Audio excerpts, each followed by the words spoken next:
ఆ దైవ స్మరణతో, ఆ పరమాత్మ చింతనతో మనసును నింపుకుని ఈ పవిత్రమైన ధర్మ సందేహాల చర్చలోకి అడుగు పెడుతున్న ఆత్మ బంధువులారా, అందరికీ ఆ భగవంతుని కృపా కటాక్షాలు కలగాలని కోరుకుంటున్నాను.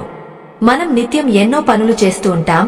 కాని ఏ పని చేసినా ఆ దైవానికి అనుకూలంగా ఉండాలని, ఆ దైవ కృప మనపై ఉండాలని ఆశిస్తాం.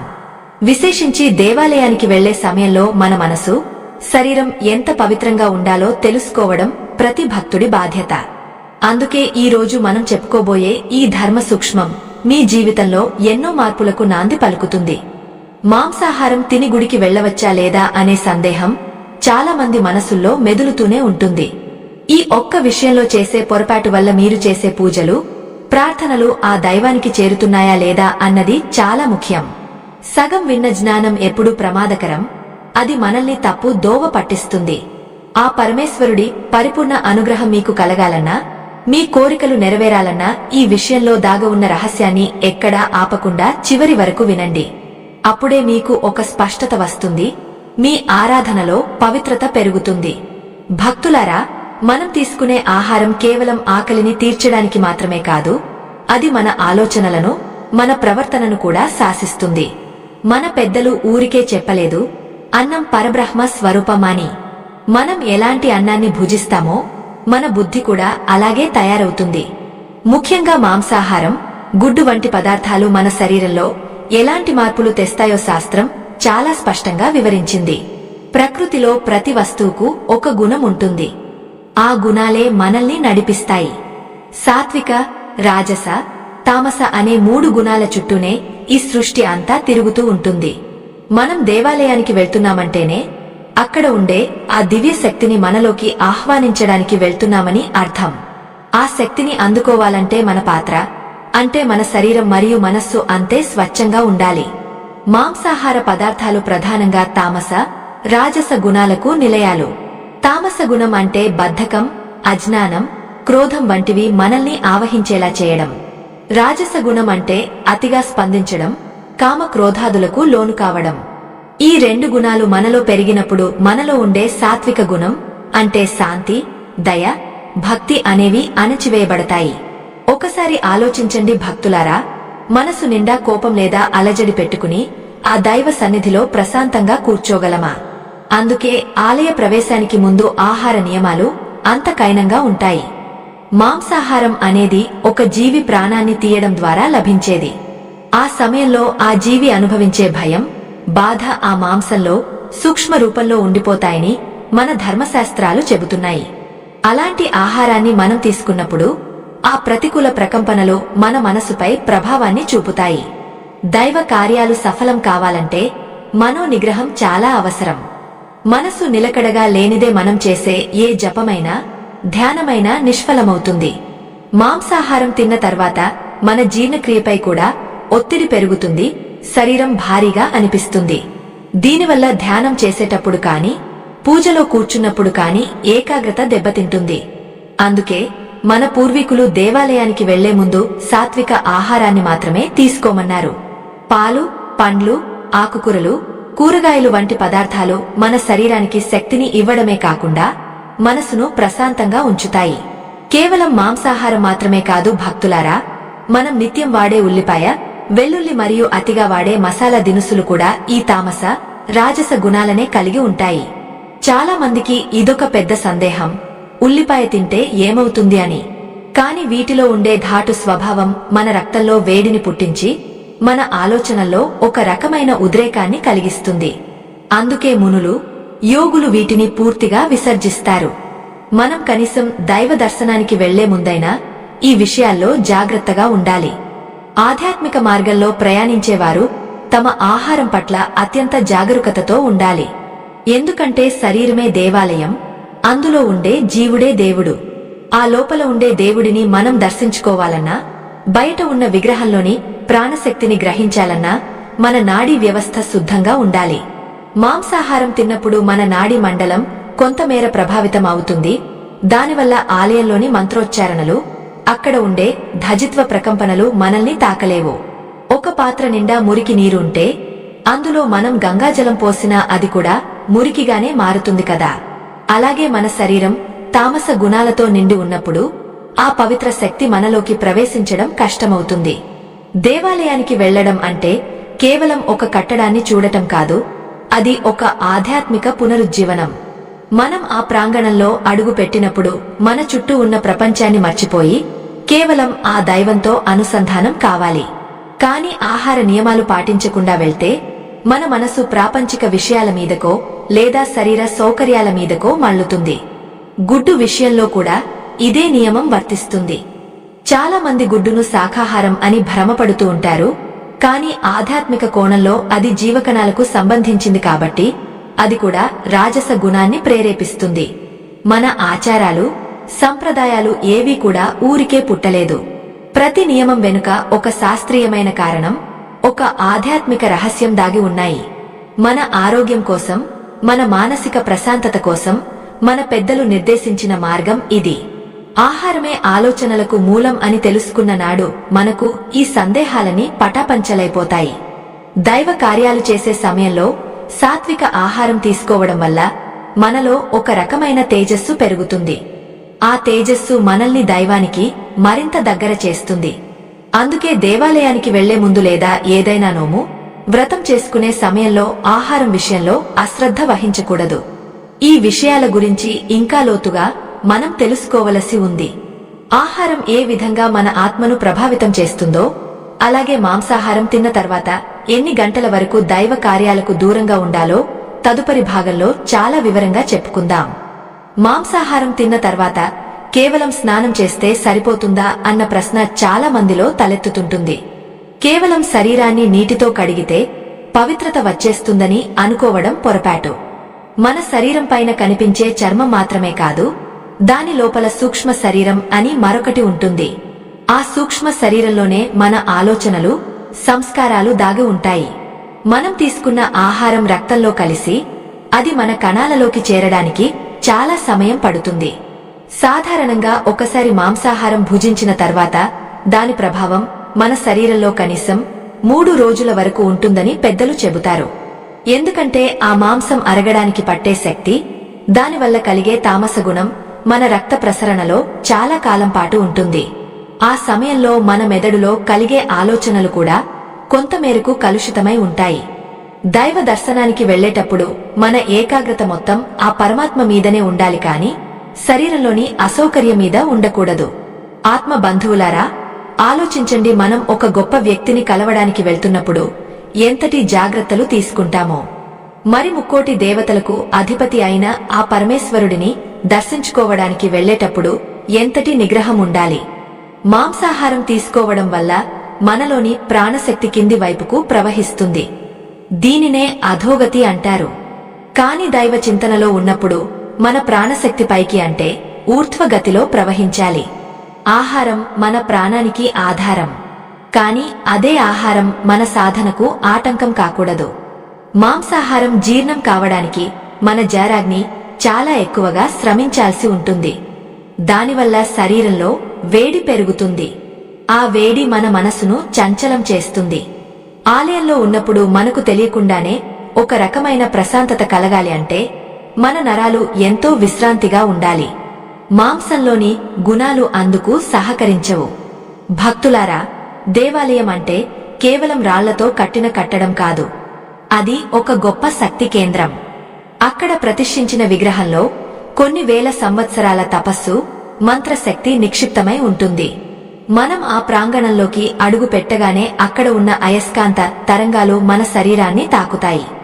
ఆ సమయంలో మన శరీరం గనుక తామస గుణంతో నిండి ఉంటే ఆ దివ్య శక్తిని మనం స్వీకరించలేము. అది ఒక అద్దం మీద దుమ్ము పడితే ప్రతిబింబం ఎలా కనిపించదో సరిగ్గా అలాగే ఉంటుంది. చాలా మంది అడుగుతుంటారు, మరి కొందరు దేవుళ్లకు మాంసాన్ని నైవేద్యంగా పెడతారు కదా అని. అది కేవలం కొన్ని క్షుద్ర దేవతలకు లేదా గ్రామ దేవతలకు సంబంధించిన ఆచారం మాత్రమే. కాని సాత్విక పూజలు జరిగే శివాలయాలు, విష్ణు ఆలయాలు లేదా అమ్మవారి శక్తి పీయాలలో సాత్వికతకే ప్రాధాన్యం ఉంటుంది. అక్కడ ఉండే దేవతా శక్తులు అత్యంత పవిత్రమైనవి మరియు సూక్ష్మమైనవి. వాటిని దర్శించేటప్పుడు మనలో ఎలాంటి కల్మషం ఉండకూడదు. ముఖ్యంగా మాంసాహారం తిన్న తర్వాత మనలో ఒక రకమైన అహంకారం, క్రోధం పెరిగే అవకాశం ఉంటుందని శాస్త్రం చెబుతోంది. ఒక జీవి ప్రాణాన్ని ఆహారంగా తీసుకున్నప్పుడు ఆ జీవిలోని భయం మనలోకి ప్రవేశిస్తుంది. భయం ఉన్న చోట భక్తి ఉండదు. భక్తి లేని చోట ముక్తి దొరకదు. అందుకే మన ఋషులు ఆహార నియమాలకు అంతటి ప్రాముఖ్యతను ఇచ్చారు. మన అంతరాత్మను శుద్ధి చేసుకోవడానికి ఆహారమే మొదటి మెట్టు. ఉల్లిపాయ, వెల్లుల్లి వంటి పదార్థాలను కూడా మనం పక్కన పెట్టాలని చెప్పుకున్నాం కదా. ఇవి మన రక్తంలోని ఉద్వేగాలను పెంచుతాయి. దైవ కార్యాల్లో నిశ్చలమైన మనసు ముఖ్యం. నిశ్చలంగా ఉండవలసిన మనసును ఈ ఆహారం నిరంతరం కదిలిస్తూ ఉంటుంది. దీనివల్ల మనం చేసే జపం కాని, ధ్యానం కాని ఆశించిన ఫలితాన్ని ఇవ్వవు. దైవ దర్శనం అనేది ఒక యజ్ఞం లాంటిది. ఆ యజ్ఞంలో మనం మన చెడు గుణాలను ఆహుతి ఇవ్వాలి. అందుకే భక్తులారా, దేవాలయానికి వెళ్లాలని నిర్ణయించుకున్నప్పుడు కనీసం ఒకరోజు ముందు నుంచే నియమాలను పాటించడం మొదలు పెట్టాలి. మీ శరీరాన్ని, మనసును సాత్విక ఆహారంతో నింపుకోవాలి. అప్పుడే మీరు ఆలయంలోకి అడుగు పెట్టగానే ఆ గర్భాలయంలోని జ్యోతి మీకు వెలుగును ఇస్తుంది. ఆ విగ్రహం నుంచి వెలువడే తరంగాలు మీ ప్రతి అణువును తాకుతాయి. మీ కోరికలు ఆ దైవానికి నేరుగా చేరుతాయి. చాలా మందికి తెలియని మరొక రహస్యం ఏమిటంటే, మాంసాహారం తిన్న తర్వాత మన చుట్టూ ఉండే తేజో వలయం అంటే ఆరా అంటారు కదా, అది మసకబారుతుంది. ఆ తేజో వలయం బలహీనంగా ఉన్నప్పుడు మనం దైవ శక్తిని ఆకర్షించలేము. పైగా అక్కడ ఉండే ఇతర శక్తులు మనపై ప్రభావం చూపే అవకాశం ఉంటుంది. అందుకే పరిశుద్ధత అనేది కేవలం బాహ్య సంబంధమైనది కాదు, అది అంతర్గత సంబంధమైనది.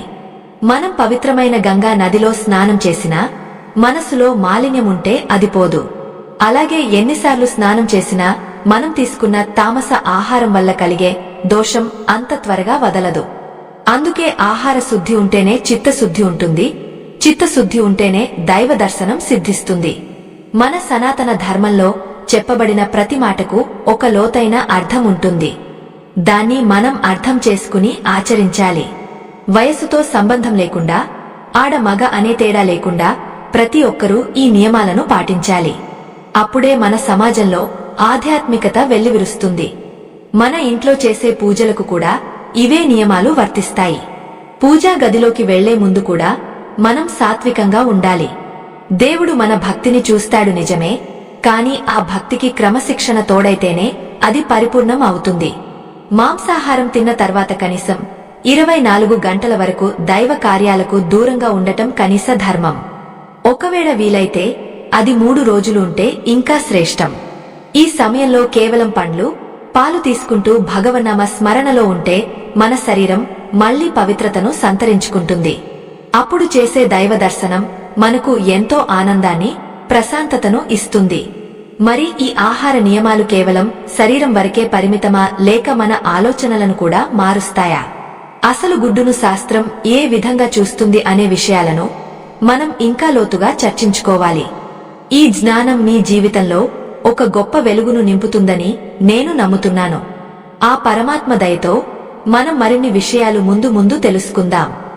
ఆత్మ బంధువులారా, ఆధ్యాత్మిక ప్రయాణంలో మనం ఆహారం గురించి తెలుసుకుంటున్న విషయాలు మన అంతరాత్మను మేల్కొలిపేవిగా ఉండాలి.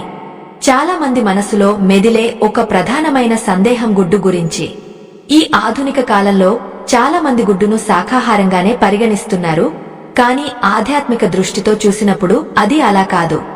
ఒక జీవి పుట్టడానికి కారణమయ్యే బీజం ఏదైనా సరే అది ప్రాణశక్తికి సంబంధించినదే అవుతుంది. ఆ గుడ్డులో ఒక జీవం పుట్టే అవకాశం ఉంది కాబట్టి దాన్ని స్వీకరించినప్పుడు ఆ జీవికి సంబంధించిన గుణాలు మనలోకి ప్రవేశిస్తాయి. మనం తీసుకునే ఆహారం కేవలం మన ఆకలిని తీర్చడానికో లేదా శరీరానికి బలాన్ని ఇవ్వడానికో మాత్రమే కాదు. ఆహారం మన మనస్సును మలుస్తుంది. అందుకే మన పెద్దలు ఆహారే వ్యవహారే అని ఒక మాట చెప్పారు. మనం తినే ప్రతి ముద్ద మన ఆలోచన సరళిని మారుస్తుంది. గుడ్డు లేదా మాంసాహారం తిన్నప్పుడు మనలో రాజస గుణం అంటే ఆవేశం, పట్టుదల, ఒక రకమైన ఉద్రేకం పెరుగుతాయి. ఇవి ప్రాపంచిక విజయాలకు పనికి వస్తాయేమో కాని ఆత్మ సాక్షాత్కారానికి లేదా భగవంతుని ధ్యానానికి ఆటంకాలుగా మారుతాయి. భక్తులారా, మనం దేవాలయానికి ఎందుకు వెళ్తాము అని ఒక్క క్షణం ఆలోచించండి.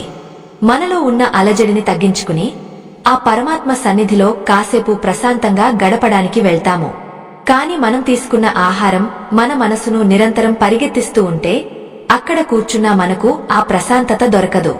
అందుకే గుడికి వెళ్లే ముందు సాత్విక ఆహారం తీసుకోవాలని శాస్త్రం ఘోషిస్తోంది. సాత్విక ఆహారం అంటే పాలు, పెరుగు, పండ్లు మరియు భూమి నుండి సహజంగా పండే కాయగూరలు. ఇవి మన మనసును నిర్మలంగా ఉంచుతాయి. ఒక చిన్న ఉదాహరణ చెప్పుకుందాం. ఒక చెరువులో నీరు నిలకడగా ఉన్నప్పుడే అందులో మన ప్రతిబింబం స్పష్టంగా కనిపిస్తుంది. అదే ఆ నీరు నిరంతరం కదులుతూ అలలతో నిండి ఉంటే మన ముఖం మనకే సరిగ్గా కనిపించదు. మన మనసు కూడా ఆ చెరువు లాంటిదే. మాంసాహారం, గుడ్డు, ఉల్లి, వెల్లుల్లి వంటి తామస ఆహారాలు మన మనసులో నిరంతరం అలలను సృష్టిస్తూ ఉంటాయి. ఆ స్థితిలో మనం దైవాన్ని చూసినా ఆ దైవత్వం మనలోకి ప్రవేశించదు. అందుకే మన ఋషులు ఈ నియమాలను ఎంతో కైనంగా రూపొందించారు. నిజానికి దేవాలయం అనేది ఒక దివ్యమైన ఔషధశాల వంటిది. అక్కడ ఉండే ప్రకంపనలు మనలోని రోగాలను, దోషాలను హరిస్తాయి. కాని ఆ ఔషధం పని చేయాలంటే మనం కొన్ని పథ్యాలు పాటించాలి. ఆ పథ్యమే ఈ ఆహార నియమం. మాంసాహారం తిని గుడికి వెళ్లడం అంటే ఒక మురికి బట్టను పట్టుకుని శుభ్రమైన గదిలోకి వెళ్లడం లాంటిది. బట్ట మురికిగా ఉన్నప్పుడు అది ఆ గదిలోని సువాసనను పీల్చుకోలేదు, సదా మురికి వాసనే వస్తుంది. అలాగే మన శరీరం తామస గుణాలతో నిండి ఉన్నప్పుడు ఆలయ పరిమళం మనకు అబ్బదు. ఆత్మ బంధువులారా, ఈ విషయాన్ని కేవలం ఒక నమ్మకంగా కాకుండా ఒక విజ్ఞానంగా చూడండి. మన శరీరంలోని నాడీ వ్యవస్థ మనం తీసుకునే ఆహారంపై ఆధారపడి ఉంటుంది. మాంసాహారంలోని కొన్ని రకాల కొవ్వులు, రసాయనాలు మన నరాలను ఉద్రిక్తంగా మారుస్తాయి. దీనివల్ల రక్తపోటు పెరగడం, త్వరగా కోపం రావడం వంటివి జరుగుతాయి. ఇలాంటి స్థితిలో ఉన్నప్పుడు మనం చేసే ప్రార్థనలో ఆర్తి ఉండదు, కేవలం యాంత్రికత మాత్రమే ఉంటుంది. దైవానికి కావలసింది మన ఆడంబరం కాదు, మన అంతరంగంలోని స్వచ్ఛత. మరికొందరు అడుగుతుంటారు, మేము చిన్నప్పటి నుండి మాంసాహారం తింటున్నాము కదా, మాకు భక్తి లేదా అని. భక్తి అందరికీ ఉంటుంది, కాని ఆ భక్తి ఫలించాలంటే మన పాత్ర కూడా సిద్ధంగా ఉండాలి. ఒక రైతు పొలంలో విత్తనం వేయడానికి ముందు నేలను ఎలా దున్నుతాడో, అలాగే మనం దైవ చింతన అనే విత్తనం నాటడానికి ముందు మన శరీరాన్ని, మనసును సిద్ధం చేసుకోవాలి. ఆ సిద్ధం చేసే ప్రక్రియలో మొదటిది ఆహార నియమం. నోటిని కట్టడి చేసుకుంటేనే మనసు అదుపులోకి వస్తుంది. నాలుక రుచికి లోబడి మనం ఎన్నో అనర్థాలను కొని తెచ్చుకుంటాం. ఈ రుచి కోసమే మనం ఒక ప్రాణమున్న జీవిని చంపి తింటున్నాం. హింస ద్వారా వచ్చే ఏ వస్తువైనా మనకు అశాంతినే మిగులుస్తుంది. అహింస పరమో ధర్మః అని మన ధర్మం చెబుతోంది. అంటే మన వల్ల ఏ జీవికి హాని కలగకూడదు. మరి మనం ఒక జీవిని చంపి తింటూ దేవుడి దగ్గరకు వెళ్లి నన్ను కాపాడు అని కోరడం ఎంతవరకు న్యాయమో మీరే ఆలోచించండి. మనం దయను చూపిస్తేనే ఆ దైవం మనపై దయను చూపిస్తాడు. మనం తినే ఆహారం మనలోని ఆలోచనలను మారుస్తుంది అని చెప్పడానికి మరొక కారణం ఉంది. ప్రాచీన కాలంలో రాజులు యుద్ధానికి వెళ్లే ముందు మాంసాహారాన్ని ఎక్కువగా తీసుకునేవారు. ఎందుకంటే వారికి ఆ సమయంలో ఆవేశం, క్రోధం అవసరం. కాని ఒక సామాన్య భక్తుడికి కావలసింది శాంతి మరియు కరుణ. మనం యుద్ధానికి వెళ్లడం లేదు కదా, మనం శాంతిని ఇచ్చే దైవ సన్నిధికి వెళ్తున్నాం. అలాంటప్పుడు మన ఆహారం కూడా దానికి తగ్గట్టుగానే ఉండాలి. సాత్విక ఆహారం మనలో దయను, ప్రేమను పెంచుతుంది. ముఖ్యంగా పూజలు, వ్రతాలు చేసేటప్పుడు ఈ ఆహార నియమాలు పాటించడం వల్ల మన సంకల్ప బలం పెరుగుతుంది. మనం ఏదైనా కోరిక కోరుకున్నప్పుడు ఆ కోరిక నెరవేరాలంటే మనలో ఒక రకమైన ప్రాణశక్తి ఉండాలి. ఆ ప్రాణశక్తిని మనం సాత్విక ఆహారం ద్వారా మాత్రమే పెంచుకోగలం. మాంసాహారం వల్ల ఆ శక్తి క్షీణిస్తుంది. అందుకే మన పెద్దలు ఏ శుభకార్యం జరిగినా లేదా ఏ పండుగ వచ్చినా ఇంట్లో కేవలం శాకాహారమే వండాలని నియమం పెట్టారు. ఆ రోజు మనం పూర్తిగా దైవమయమై ఉండాలని వారి ఉద్దేశం. భక్తులారా, ఈ నియమాలను పాటించడం వల్ల మనకు కలిగే లాభాలు అనంతం. మన ఆరోగ్యం మెరుగుపడుతుంది, మనసు ప్రశాంతంగా ఉంటుంది మరియు మన ఆధ్యాత్మిక ప్రగతి వేగంగా జరుగుతుంది. దేవాలయం వెలుపల ఉన్న చెడు ప్రభావాల నుండి మనల్ని మనం రక్షించుకోవడానికి కూడా ఈ సాత్విక ఆహారం ఒక కవచంలా పనిచేస్తుంది. మన లోపల శుద్ధి ఉంటేనే బయట ఉన్న అశుద్ధి మనల్ని ఏమీ చేయలేదు. ఈ రహస్యాన్ని గ్రహించిన వారు ఎప్పుడూ ఆహారం విషయంలో తప్పు చేయరు. మనం ఇంకా చర్చించవలసిన విషయాలు చాలా ఉన్నాయి. మాంసాహారం తిన్న తర్వాత ఎన్ని గంటల గ్యాప్ ఉండాలి, అసలు మన పురాణాలు ఈ విషయంపై ఏమని చెబుతున్నాయి, మరియు ఇంట్లో పూజలు చేసుకునేటప్పుడు అనుసరించాల్సిన పద్ధతులు ఏమిటి అనేది ముందు తెలుసుకుందాం. ఈ ఆధ్యాత్మిక ప్రయాణం మీ జీవితంలో సరికొత్త వెలుగులను నింపాలని, ప్రతి ఒక్కరిలో దైవత్వం మేల్కొనాలని ఆకాంక్షిస్తున్నాను. ప్రతి అడుగులోనూ ఆ దైవ నిర్ణయం ఉంటుందని మర్చిపోకండి. మన పూర్వీకులు అందించిన ధర్మశాస్త్రాలను పరిశీలిస్తే ఆహార నియమాల పట్ల వారు ఎంతటి నిశితమైన దృష్టిని కలిగి ఉన్నారో మనకు అర్థమవుతుంది. కేవలం భౌతికమైన శుభ్రత మాత్రమే కాకుండా మానసికమైన స్వచ్ఛతకు వారు అత్యధిక ప్రాధాన్యతను ఇచ్చారు. మాంసాహారం తిన్న తర్వాత మన శరీరంలో ఒక రకమైన అశుద్ధి ఆవహిస్తుందని, దానిని తొలగించుకోవడానికి కొంత సమయం అవసరమని మన పురాణాలు ఘోషిస్తున్నాయి. సాధారణంగా ఏదైనా ప్రాణమున్న జీవిని చంపి తిన్నప్పుడు ఆ జీవి చనిపోయే సమయంలో అనుభవించిన భయం, వేదన ఆ మాంసంలోని ప్రతి కణంలోనూ నిక్షిప్తమై ఉంటాయి. మనం ఆ ఆహారాన్ని స్వీకరించినప్పుడు ఆ ప్రతికూల శక్తి మన రక్తంలో కలిసి మన మెదడులోని నరాలపై ప్రభావాన్ని చూపుతుంది. అందుకే మాంసాహారం తీసుకున్న తర్వాత మనకు తెలియకుండానే ఒక రకమైన బద్ధకం లేదా అకారణమైన ఆవేశం కలుగుతాయి. భక్తులారా, మనం దేవాలయానికి వెళ్లేది మనలోని దైవత్వాన్ని మేల్కొలుపుకోవడానికి. కాని మన శరీరం నిండా తామస గుణాలు నిండి ఉన్నప్పుడు ఆ దైవ శక్తి మనల్ని తాకడానికి సిద్ధంగా ఉన్నా మనం దానిని స్వీకరించలేము. అది ఒక గదిలో కిటికీలన్నీ మూసేసి సూర్యరశ్మి లోపలికి రావాలని కోరుకోవడం లాంటిదే. ఆహార నియమాలు అనేవి మన శరీరంలోని కిటికీలను తెరిచి ఉంచే సాధనాలు. మనం చేసే పూజలు, వ్రతాలు ఫలితం ఇవ్వాలంటే మనలో ఉన్న ప్రాణశక్తి అత్యున్నత స్థాయిలో ఉండాలి. మాంసాహారం ఆ శక్తిని కిందికి లాగేస్తుంది. అందుకే మన పెద్దలు ఏ పూజకైనా, దర్శనానికైనా ముందు రోజు నుంచే ఉపవాసం లేదా ఏకభుక్తం వంటి నియమాలను పెట్టారు. దీని ఉద్దేశం మన జీర్ణ వ్యవస్థకు విశ్రాంతిని ఇచ్చి మన మనసును కేవలం దైవం మీదనే కేంద్రీకరించడం. దైవ సంబంధికులారా, మన పూర్వీకులు అందించిన ఈ మహోన్నతమైన ధర్మాన్ని కాపాడుకోవడం, దానిని 10 మందికి పంచడం మన అందరి బాధ్యత. ఈ జ్ఞాన యజ్ఞం ఇలాగే కొనసాగాలన్నా, ధర్మ ప్రచారం నిరంతరాయంగా సాగాలన్నా మీ వంటి ధర్మరక్షకుల తోడ్పాటు ఎంతో అవసరం.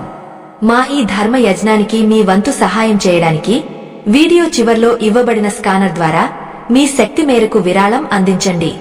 మీరిచ్చే ఆ చిన్న సహాయం ఆధ్యాత్మిక చైతన్యానికి ఎంతో బలాన్ని ఇస్తుంది.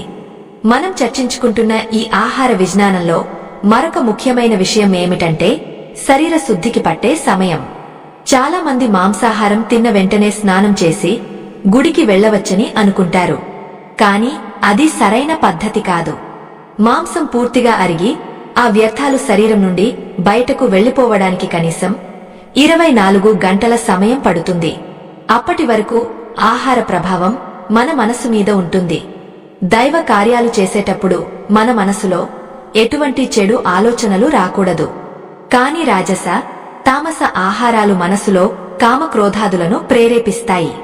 దీనివల్ల మనం దైవ సన్నిధిలో ఉన్న మన ఆలోచనలు మాత్రం ప్రాపంచిక విషయాల చుట్టూనే తిరుగుతూ ఉంటాయి.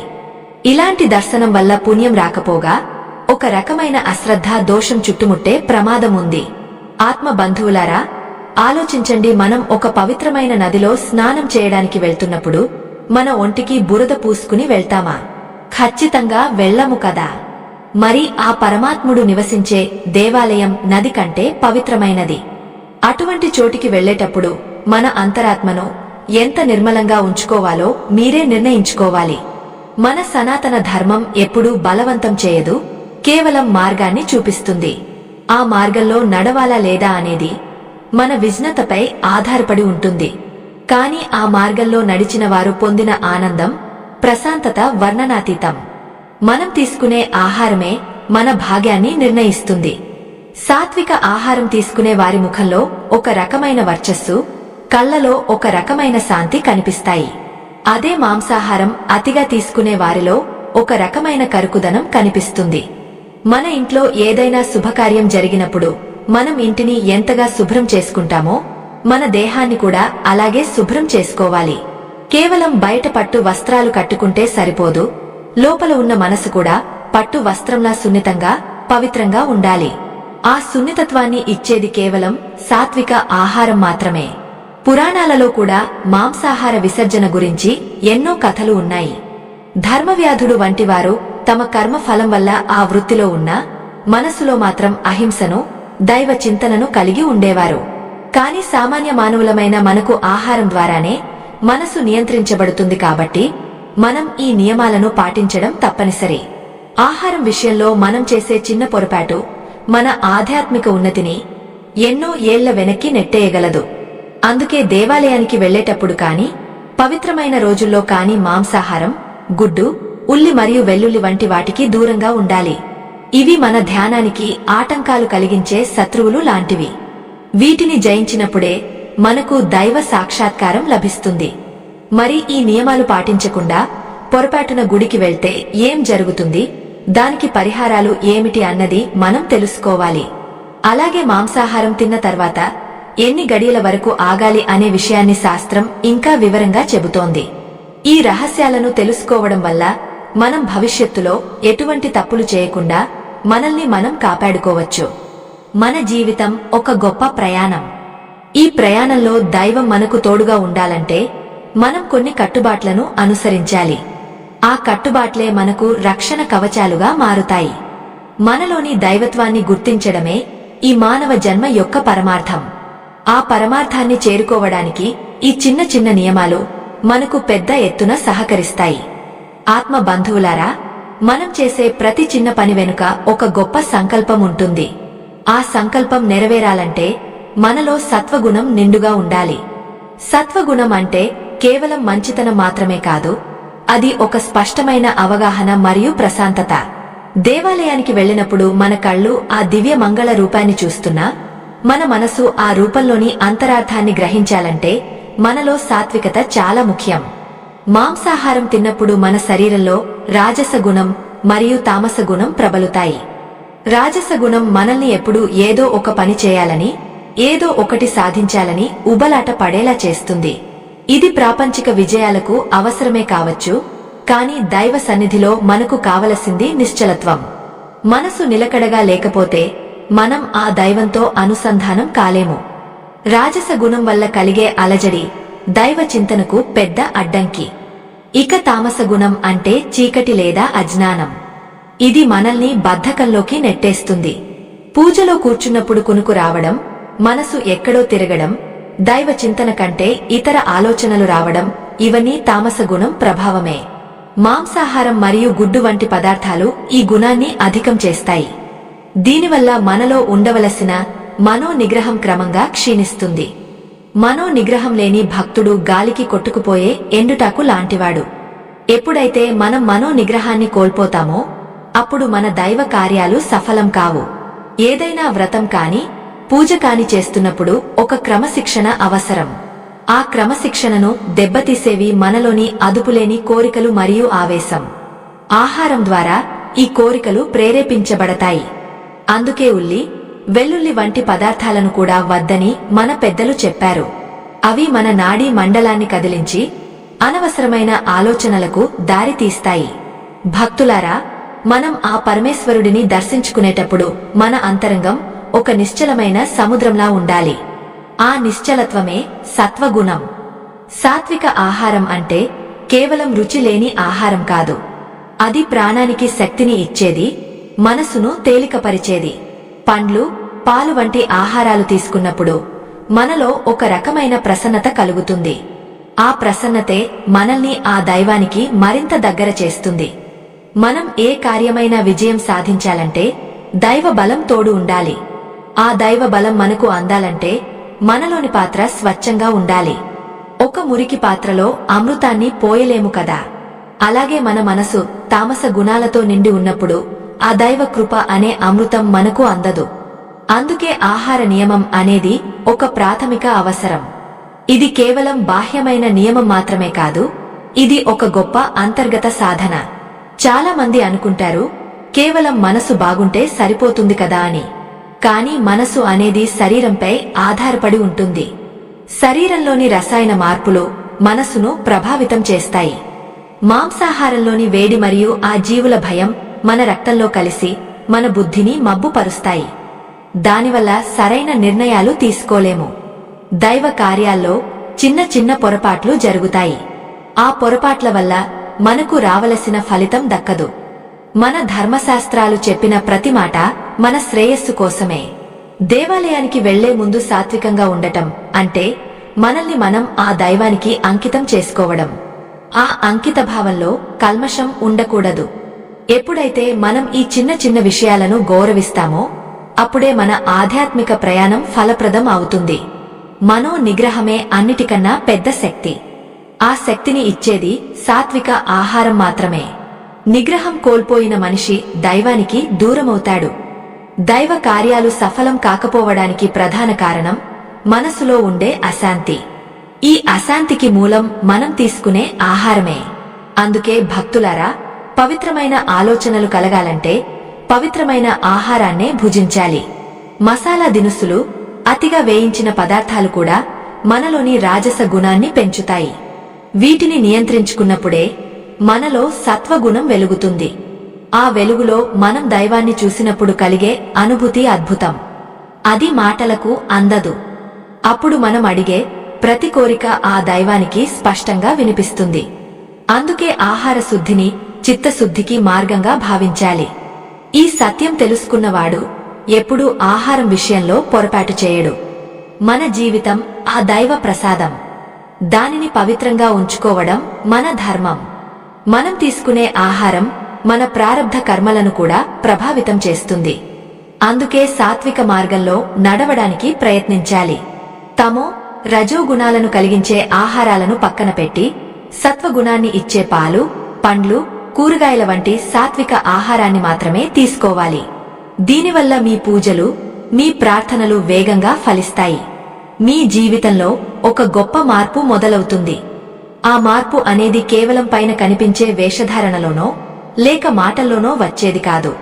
అది మన ప్రతి అణువులోనూ ప్రతిధ్వనించాలి. భక్తులారా, మన ప్రాచీన ధర్మం ప్రకారం పవిత్రత అనేది కేవలం బయట నీళ్లతో స్నానం చేయడం వల్ల వచ్చేది కాదు. మన లోపల ఉన్న నాడీ మండలం ఎంత నిర్మలంగా ఉంది అనే దానిపైనే మన ఆధ్యాత్మిక ఉన్నతి ఆధారపడి ఉంటుంది. మాంసాహారం తిన్న తర్వాత మన శరీరంలో జరిగే రసాయనిక మార్పులు మన ఆలోచనలను ఎంతగా కలుషితం చేస్తాయో తెలుసుకోవడం చాలా అవసరం. మనం తీసుకున్న ఆహారం రక్తంగా మారి ఆ రక్తం మన మెదడును, హృదయాన్ని ప్రభావితం చేస్తుంది. ఒక జీవి మరణించినప్పుడు ఆ మాంసంలో మృత్యు భయం నిక్షిప్తమై ఉంటుంది. ఆ భయం మనలోకి ప్రవేశించినప్పుడు మనలో అకారణమైన ఆందోళన, అశాంతి పెరుగుతాయి. అశాంతి నిండిన మనసుతో ఆలయానికి వెళ్లడం వల్ల అక్కడ ఉండే ప్రశాంతమైన తరంగాలను మనం అందుకోలేము. దేవాలయంలోని ప్రతి ధ్వని, ప్రతి మంత్రం మన ఆత్మను తట్టి లేపాలి అంటే మన ప్రాణశక్తి స్వచ్ఛంగా ఉండాలి. మాంసాహారం జీర్ణం కావడానికి మన శరీరానికి చాలా శక్తి అవసరమవుతుంది. ఆ సమయంలో మన శరీరంలోని ప్రాణశక్తి అంతా కేవలం జీర్ణక్రియకే ఖర్చయిపోతుంది. ఫలితంగా మనకు ధ్యానం చేయాలన్నా, దైవనామాన్ని స్మరించాలన్నా ఏకాగ్రత కుదరదు. బద్ధకం మనల్ని ఆవహిస్తుంది. అందుకే గుడికి వెళ్లే ముందు కనీసం ఒక రోజైనా సాత్విక ఆహారాన్ని తీసుకోవాలని పెద్దలు చెబుతుంటారు. సాత్విక ఆహారం మన నాడీ వ్యవస్థను ప్రశాంతంగా ఉంచుతుంది. తద్వారా మన ప్రార్థనలు ఆ భగవంతుడికి నేరుగా చేరుతాయి. భక్తులారా, చాలా మందికి ఒక సందేహం ఉంటుంది. మేము కేవలం ఉల్లి, వెల్లుల్లి మాత్రమే తింటాం కదా, అవి కూడా మాంసాహారంతో సమానమా అని. ఆధ్యాత్మిక శాస్త్రం ప్రకారం ఉల్లి, వెల్లుల్లి కూడా తామస గుణాన్ని కలిగి ఉంటాయి. అవి మనలోని ఇంద్రియాలను ఉద్వేగానికి గురి చేస్తాయి. మనసును నిశ్చలంగా ఉంచాల్సిన సమయంలో ఈ ఉద్వేగాలు మనల్ని దారి మళ్లిస్తాయి. అందుకే యోగులు, సిద్ధులు వీటిని ముట్టడానికి కూడా ఇష్టపడరు. పవిత్రమైన కార్యం చేసేటప్పుడు మన మనస్సు ఒక పసిపిల్లాడిలా స్వచ్ఛంగా ఉండాలి. మనం చేసే ప్రతి దైవ కార్యానికి ఒక ఫలితం ఉంటుంది. కానీ ఆ ఫలితం దక్కాలంటే మనం కొన్ని కైన నియమాలను పాటించాలి. ఆహారం విషయంలో చేసే అశ్రద్ధ వల్ల మనం చేసే పూజల ఫలితం సన్నగిల్లుతుంది. దైవ దర్శనం అనేది ఒక యోగం. ఆ యోగం సిద్ధించాలంటే మన శరీరం ఒక పవిత్రమైన పాత్రలా ఉండాలి. మురికిగా ఉన్న పాత్రలో పాలు పోస్తే అవి విరిగిపోయినట్లే అపవిత్రమైన శరీరంతో ఆలయానికి వెళ్తే అక్కడ ఉన్న శక్తి మనకు అందదు. సదా మనలోని వ్యతిరేకత ఇంకా పెరుగుతుంది. ఆత్మ బంధువులారా, సనాతన ధర్మం మనకు నేర్పిన గొప్ప పాపం ఏమిటంటే ప్రకృతితో మమేకమై జీవించడం. మనం హింసను ప్రేరేపించే ఆహారాన్ని తీసుకుంటూ అహింసామూర్తి అయిన ఆ పరమాత్మను ఎలా ప్రసన్నం చేసుకోగలం? దయ, కరుణ అనేవి దైవానికి అత్యంత ఇష్టమైన గుణాలు. మనం ఇతర జీవుల పట్ల కరుణ చూపినప్పుడే ఆ దేవుడు మనపై కరుణ చూపిస్తాడు. మాంసాహారం ద్వారా మనలోకి ప్రవేశించే గుణాలు మనల్ని దయాహీనులుగా మార్చే అవకాశముంది. అందుకే సాత్విక ఆహారాన్ని అలవర్చుకోవాలి. దేవాలయంలో ఉండే విగ్రహం కేవలం రాయి కాదు, అది భక్తుల నమ్మకం మరియు ప్రాణ ప్రతిష్ఠ ద్వారా ప్రాణం పోసుకున్న దివ్యశక్తి. ఆ శక్తిని స్వీకరించడానికి మన ఆరా అంటే మన చుట్టూ ఉండే తేజో వలయం బలంగా ఉండాలి. మాంసాహారం తిన్న వారి తేజో వలయం మసకగా ఉంటుందని అనుభవజ్ఞులైన మహానుభావులు చెబుతుంటారు. ఆ మసక వెలుగులో దైవకాంతి ప్రతిఫలించదు. కాబట్టి ఆత్మ బంధువులారా, మనల్ని మనం శుద్ధి చేసుకోవడానికి ఆహారమే సరైన మార్గం. ముఖ్యంగా పండుగ దినాల్లో, విశేషమైన తిథుల్లో మాంసాహారాన్ని ముట్టకుండా ఉండటం వల్ల మన పితృ దేవతలు కూడా సంతోషిస్తారు. మన వంశం చల్లగా ఉండాలన్నా, మన పిల్లలకు మంచి బుద్ధులు రావాలన్నా మన ఇంట్లో సాత్విక వాతావరణం ఉండాలి. వంటిల్లు అనేది ఒక దేవాలయం లాంటిది. అక్కడ వండే ఆహారం పవిత్రంగా ఉంటేనే ఆ ఇంట్లో ఉండే వారి ఆలోచనలు పవిత్రంగా ఉంటాయి. రాజస, తామస ఆహారాలు మన ఇళ్లను అశాంతికి నిలయాలుగా మారుస్తాయి. భక్తులారా, మనం తీసుకునే నిర్ణయమే మన భవిష్యత్తును నిర్ణయిస్తుంది. ఈ రోజు మీరు తీసుకునే ఈ చిన్న ఆహార నియమం మీ జీవితంలో పెద్ద మార్పుకు కారణమవుతుంది. ఆరోగ్యపరంగా చూసినా సాత్విక ఆహారం ఎంతో శ్రేష్టమైనది. మానసిక ప్రశాంతతకు అది ఒక దివ్యౌషధం. మనసు నిగ్రహం కోల్పోయినప్పుడు మనం ఎన్నో తప్పులు చేస్తాం. ఆ తప్పుల వల్ల వచ్చే కర్మ ఫలాన్ని అనుభవించాల్సి వస్తుంది. ఆ కర్మల నుండి బయటపడాలంటే సాత్విక మార్గమే శరణ్యం. మనో నిగ్రహం కలగాలంటే ముందుగా మన నాలుకపై మనకు నియంత్రణ ఉండాలి. రుచి కోసం కాకుండా ప్రాణశక్తి కోసం ఆహారాన్ని తీసుకోవాలి. పాలు, పండ్లు, ఆకుకూరలు మన శరీరానికి అమృతం వంటివి. అవి మనల్ని దైవత్వానికి దగ్గర చేస్తాయి. మాంసాహార పదార్థాలు మనల్ని ప్రాపంచిక బంధాల్లోకి, కోపతాపాల్లోకి నెట్టేస్తాయి. కాబట్టి దైవ దర్శనానికి వెళ్లే సమయంలో వీటిని దూరం పెట్టడం ప్రతి భక్తుడి కనీస ధర్మం. ఈ ధర్మాన్ని పాటించడం వల్ల మీ జీవితంలో అద్భుతాలు జరుగుతాయి. మనం ఇంకా తెలుసుకోవలసిన రహస్యాలు ఎన్నో ఉన్నాయి. మాంసాహారం తిన్న తర్వాత పరిహారంగా ఏమి చేయాలి, ఒకవేళ తెలియక తింటే కలిగే దోషమేమిటి, మరియు మన నిత్య జీవితంలో ఆహారాన్ని ఎలా ప్రసాదంగా మార్చుకోవాలి అనే విషయాలను తదుపరి భాగంలో చర్చించుకుందాం. ఈ ఆధ్యాత్మిక జ్ఞానం మీలో ఒక కొత్త చైతన్యాన్ని నింపుతుందని ఆశిస్తున్నాను. ఆ దైవ కృప ఎల్లప్పుడూ మీపై ఉండాలని కోరుకుంటూ ఈ భాగాన్ని ముగిస్తున్నాను. ఆత్మ బంధువులారా, ఇప్పుడు మనం అత్యంత ముఖ్యమైన కాల నియమం గురించి తెలుసుకుందాం. చాలా మంది మనసులో మెదిలే ప్రశ్న ఏమిటంటే, మాంసాహారం తిన్న ఎన్ని గంటల తర్వాత గుడికి వెళ్లవచ్చు? మన శాస్త్రాలు దీని గురించి చాలా స్పష్టమైన వివరణ ఇచ్చాయి. మనం తీసుకున్న ఆహారం కేవలం జీర్ణం కావడమే కాదు, అది మన ధాతువులలో కలిసిపోవడానికి ఒక నిర్ణీత సమయం పడుతుంది. సాధారణంగా మనం తిన్న మాంసాహారం మన శరీరంలోని నాడీ వ్యవస్థ నుండి పూర్తిగా తొలగిపోవడానికి కనీసం ఒక పగలు మరియు ఒక రాత్రి సమయం పడుతుందని పెద్దలు చెబుతారు. అంటే కనీసం 24 గంటల సమయం గడిస్తేనే మన శరీరం తిరిగా సాత్విక స్థితికి చేరుకోవడానికి సిద్ధమవుతుంది. కొందరు కేవలం స్నానం చేస్తే సరిపోతుంది కదా అని అంటుంటారు. కానీ స్నానం అనేది కేవలం చర్మాన్ని మాత్రమే శుద్ధి చేస్తుంది. లోపల ఉన్న రక్తాన్ని, కణాలను పవిత్రం చేయలేదు. మనం తీసుకున్న ఆహారం రక్తంగా మారి అది మన బుద్ధిని ప్రేరేపించడానికి కొంత సమయం తీసుకుంటుంది. అందుకే ఆ కాలపరిమితి ముగిసే వరకు వేచి ఉండటమే ధర్మం. పవిత్రమైన పుణ్యక్షేత్రాలకు వెళ్లేటప్పుడు లేదా కైనమైన దీక్షలు తీసుకున్నప్పుడు ఈ నియమం ఇంకా పెరుగుతుంది. ముఖ్యంగా తిరుమల వంటి పుణ్యక్షేత్రాలకు వెళ్లేవారు కనీసం 3 రోజుల ముందు నుంచే మాంసాహారాన్ని విడిచిపెట్టడం అత్యుత్తమం. ఎందుకంటే ఆ క్షేత్రాల్లో ఉండే శక్తి చాలా తీవ్రంగా ఉంటుంది.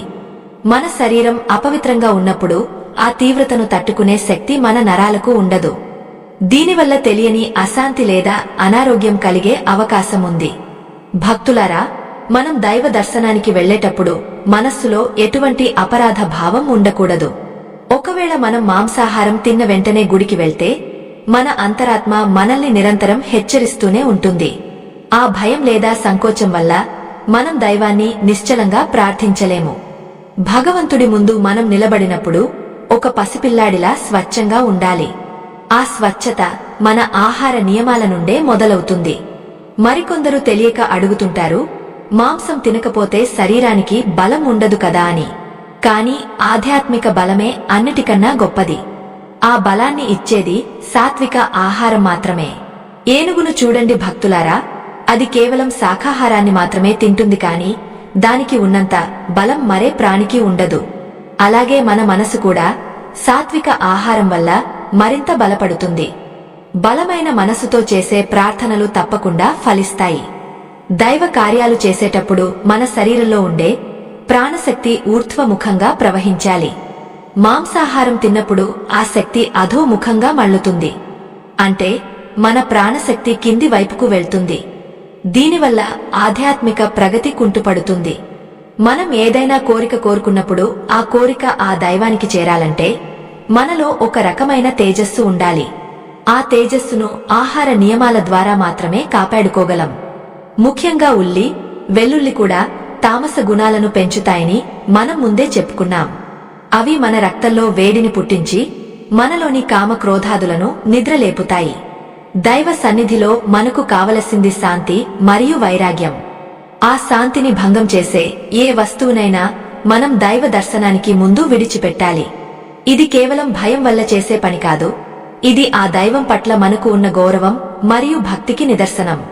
మన సనాతన ధర్మంలో ప్రతి ఒక్కరిని గౌరవించడం నేర్పారు. ఒక ప్రాణమున్న జీవిని చంపి తిని అదే నోటితో దైవనామాన్ని స్మరించడం అనేది ఒక రకమైన అపచారం. అందుకే మన పూర్వీకులు అహింసను పరమ ధర్మంగా భావించారు. మనం దయ కలిగి ఉన్నప్పుడే ఆ దైవం మనపై దయ చూపిస్తాడు. మనం పెట్టే నైవేద్యం కంటే మనలోని సాత్విక గుణమే ఆ భగవంతుడికి అత్యంత ప్రీతికరమైనది. మన శరీరంలోని చక్రాలు ఆహారం ద్వారా ప్రభావితం అవుతాయి. మాంసాహారం వల్ల మన మూలాధార చక్రం ఉద్రిక్తం అవుతుంది. కాని దైవ దర్శనంలో మన సహస్రార చక్రం మేల్కొనాలి. ఈ మార్పు జరగాలంటే మన అన్న కోసం పవిత్రంగా ఉండాలి. అన్నకోసం అంటే మనం తినే ఆహారంతో తయారైన శరీర భాగం. అది ఎంత శుద్ధంగా ఉంటే మనలో అంత దైవత్వం పెరుగుతుంది. భక్తులారా, మీకు తెలియకుండా ఏదైనా తప్పు జరిగితే ఆ దైవాన్ని క్షమించమని వేడుకోండి. కాని తెలిసి మాత్రం పొరపాట్లు చేయకండి. మనం చేసే ప్రతి పనికి ఒక ఫలితం ఉంటుంది. ఆహార విషయంలో మనం చూపే క్రమశిక్షణే మనల్ని గొప్ప స్థాయికి తీసుకెళ్తుంది. దేవాలయానికి వెళ్లే రోజున కనీసం ఉపవాసం ఉండటం లేదా కేవలం పండ్లు మాత్రమే తీసుకోవడం వల్ల మీలో ఒక తెలియని శక్తి ప్రవేశిస్తుంది. అది మిమ్మల్ని ఆ పరమాత్మతో అనుసంధానం చేస్తుంది. ముఖ్యంగా ఇంటి ఇల్లాలు వంట చేసేటప్పుడు కూడా భగవన్నామ స్మరణ చేస్తూ వండాలి. ఆ పవిత్రత ఆహారంలోకి చేరుతుంది. అలాంటి సాత్విక ఆహారాన్ని భుజించే కుటుంబాలు ఎప్పుడూ సుఖ సంతోషాలతో ఉంటాయి. మాంసాహారం వల్ల కలిగే అనర్థాల నుండి మీ కుటుంబాన్ని కాపాడుకోండి. ఆధ్యాత్మిక పథంలో నడిచే వారికి ఆహారమే మొదటి మెట్టు. ఆ మెట్టును సరిగ్గా ఎక్కితేనే మనం శిఖరాన్ని చేరుకోగలం. మరి మనం తదుపరి భాగంలో ఇంకా లోతైన విషయాలను తెలుసుకుందాం. అసలు ఆహారానికి మన కర్మ ఫలానికి ఉన్న సంబంధం ఏమిటి మరియు ఒక భక్తుడు తన జీవితాన్ని ఎలా మలుచుకోవాలో ఆఖరి భాగంలో మనం చర్చించుకుందాం. ఈ ఆధ్యాత్మిక జ్ఞానం మీలో ఒక గొప్ప వెలుగును నింపుతుందని నేను నమ్ముతున్నాను. ఆ పరమాత్మ దయతో మనం మరిన్ని సత్యాలను తెలుసుకుందాం. ఆత్మ బంధువులారా, మనం తీసుకునే ప్రతి ఆహారపు ముద్ద మన ప్రారబ్ధ కర్మలతో ముడిపడి ఉంటుందని గ్రహించాలి. కేవలం కడుపు నింపుకోవడానికి తినేది అన్నమైతే ఆ దైవానికి నివేదించి మనసును పవిత్రం చేసుకోవడానికి స్వీకరించేది ప్రసాదం అవుతుంది. మాంసాహారం తిని దేవాలయానికి వెళ్లకూడదని మన పెద్దలు చెప్పడం వెనుక ఉన్న పరమార్థం మనల్ని నియంత్రించడం కాదు, మనలోని దైవత్వాన్ని రక్షించడం. మనం తినే ఆహారం రక్తంగా మారి ఆ రక్తం మన నాడీ మండలంలో ప్రవహిస్తూ మన ఆలోచనలను శాసిస్తుంది. రాజస, తామస గుణాలతో కూడిన ఆహారం మనల్ని ప్రాపంచిక బంధాలలోకి, కోపతాపాలలోకి నెట్టేస్తుంది. అటువంటి స్థితిలో మనం దైవ సన్నిధికి వెళ్ళినప్పుడు అక్కడ ఉండే అత్యంత సూక్ష్మమైన మరియు శక్తివంతమైన ప్రకంపనలను మన శరీరం తట్టుకోలేదు. ఫలితంగా మనకు రావలసిన దైవ అనుగ్రహం మనకు అందకుండా పోతుంది. భక్తులారా, మనం ఈ భూమి మీదకు వచ్చింది కేవలం తిని తిరగడానికి మాత్రమే కాదు, మనలోని ఆత్మను పరమాత్మతో అనుసంధానం చేయడానికి. ఆ అనుసంధాన ప్రక్రియకు ప్రధాన ఆటంకం మన అదుపులో లేని ఇంద్రియాలు. ఆ ఇంద్రియాలను అదుపు చేసే శక్తి కేవలం సాత్విక ఆహారానికి మాత్రమే ఉంది. అందుకే పవిత్రమైన పుణ్యక్షేత్రాలకు వెళ్లే ముందు కనీసం 3 రోజుల పాటైన మాంసాహారం, గుడ్డు, ఉల్లి, వెల్లుల్లి వంటి పదార్థాలకు దూరంగా ఉండాలి. ఈ క్రమశిక్షణే మిమ్మల్ని ఒక సామాన్య భక్తుడి నుండి ఒక గొప్ప సాధకుడిగా మారుస్తుంది. మీ ఇంట్లో మీరు చేసుకునే నిత్య పూజలకు కూడా ఇవే నియమాలు వర్తిస్తాయి. సాత్వికమైన ఆహారం తీసుకునే వారి ఇంట్లో ఎప్పుడూ లక్ష్మీదేవి కొలువై ఉంటుంది. ఎక్కడైతే హింస ద్వారా లభించిన ఆహారం వండబడుతుందో అక్కడ అశాంతి మరియు రోగాలు చోటు చేసుకుంటాయి. ఇది కేవలం శాస్త్రం చెప్పే మాట మాత్రమే కాదు, ఎందరో మహానుభావుల అనుభవ సత్యం. ఈ మంచి మాటలు వినే ముందు ఒక చిన్న విన్నపం. మన సనాతన ధర్మాన్ని, ఈ ఆధ్యాత్మిక విజ్ఞానాన్ని భావి తరాలకు అందించడానికి మేము చేస్తున్న ఈ చిన్న ప్రయత్నానికి మీ వంతు సహకారం అందించండి. వీడియో చివర్లో ఉన్న స్కానర్ ద్వారా మీ శక్తి మేరకు విరాళం అందించి ఈ ధర్మ ప్రచార యజ్ఞంలో మీరు కూడా భాగస్వాములు కావాలని కోరుకుంటున్నాను. మీరిచ్చే ఆ చిన్న తోడ్పాటు ఎందరో భక్తులకు మార్గదర్శకంగా మారుతుంది. దైవ సంబంధికులారా, మన శరీరం ఒక దేవాలయం అని మరవకండి. ఈ దేవాలయంలో ఉన్న దేవుడిని మనం ఎంత పవిత్రంగా పూజిస్తామో బయట ఉన్న దేవుడు మనల్ని అంతగా అనుగ్రహిస్తాడు. ఆహార శుద్ధి ఉంటేనే చిత్తశుద్ధి కలుగుతుంది, చిత్తశుద్ధి ఉంటేనే జ్ఞానోదయం సిద్ధిస్తుంది. మన సనాతన ధర్మం చూపిన ఈ సాత్విక మార్గంలో నడవడం వల్ల మనకు ఇహలోకంలో సుఖం, పరలోకంలో మోక్షం లభిస్తాయి. మాంసాహారాన్ని విడిచిపెట్టడం అనేది కేవలం ఒక అలవాటును మార్చుకోవడం కాదు, అది ఒక జీవన విధానాన్ని మార్చుకోవడం. మీరు శాకాహారాన్ని స్వీకరించడం మొదలుపెట్టిన కొద్ది రోజుల్లోనే మీ మనసులో కలిగే మార్పును మీరు గమనించవచ్చు. అనవసరమైన భయాలు పోతాయి, ఆత్మవిశ్వాసం పెరుగుతుంది మరియు ప్రతి పనిలోనూ ఒక రకమైన స్పష్టత కనిపిస్తుంది. ఇది సాత్విక ఆహారం ఇచ్చే గొప్ప వరం. గుడ్డు, మాంసం, ఉల్లి మరియు వెల్లుల్లి వంటివి మనలోని కోరికలను పెంచి మనల్ని దైవానికి దూరం చేస్తాయి. వాటికి బదులుగా పాలు, పండ్లు, ఆకుకూరలు మరియు దైవానికి నివేదించిన నైవేద్యాన్ని ప్రసాదంగా స్వీకరించండి. దీనివల్ల మీ ముఖంలో ఒక దివ్యమైన తేజస్సు ఆవహిస్తుంది. ఆ తేజస్సే మిమ్మల్ని కష్టాల నుండి కాపాడుతుంది. దేవాలయానికి వెళ్లే సమయంలో మన శరీరం ఎంత తేలికగా ఉంటే మన ప్రార్థన అంత వేగంగా దైవానికి చేరుతుంది. ఆత్మ బంధువులారా, ఈ రోజు మనం చెప్పుకున్న ఈ ధర్మ సూక్ష్మాలు మీ జీవితాల్లో వెలుగులు నింపాలని ఆకాంక్షిస్తున్నాను. ఏదైనా పొరపాటు జరిగి ఉంటే ఆ పరమాత్మను క్షమించమని వేడుకుంటూ ఇకపై సాత్విక మార్గంలో నడవడానికి సంకల్పించుకోండి. మీ ప్రతి అడుగులోనూ ఆ దైవం తోడుగా ఉంటాడు. ఈ ఆధ్యాత్మిక ప్రయాణం నిరంతరాయంగా సాగాలి. ప్రతి ఒక్కరిలోనూ భక్తి భావం వెల్లివిరియాలి. చివరిగా ఒక్క మాట, భక్తి అంటే కేవలం గుడికి వెళ్లడం మాత్రమే కాదు, భగవంతుడు నిర్దేశించిన ధర్మాన్ని పాటించడం. ఆ ధర్మంలో మొదటిది అహింస మరియు పవిత్రమైన ఆహారం. ఈ రెండింటినీ ఎవరైతే పాటిస్తారో వారికి ఆ పరమశివుడి అనుగ్రహం, ఆ శ్రీ మహావిష్ణువు కటాక్షం ఎల్లప్పుడూ ఉంటాయి. మీ కుటుంబాలని సుఖ సంతోషాలతో వర్ధిల్లాలని ఆ దేవదేవుడిని ప్రార్థిస్తున్నాను. లోకాన్హ సమస్తాన్హ సుఖినో భవంతు. శాంతింహ శాంతింహ శాంతింహ. ఈ పవిత్రమైన జ్ఞానాన్ని మీ ఆత్మీయులకు కూడా పంచి వారి జీవితాల్లో కూడా మార్పుకు కారకులు అవ్వండి. ధర్మో రక్షతి రక్షితః. మనం ధర్మాన్ని రక్షిస్తే ఆ ధర్మం మనల్ని రక్షిస్తుంది. అందరికీ ఆ భగవంతుని ఆశీస్సులు మెండుగా ఉండాలని కోరుకుంటూ సెలవు తీసుకుంటున్నాను.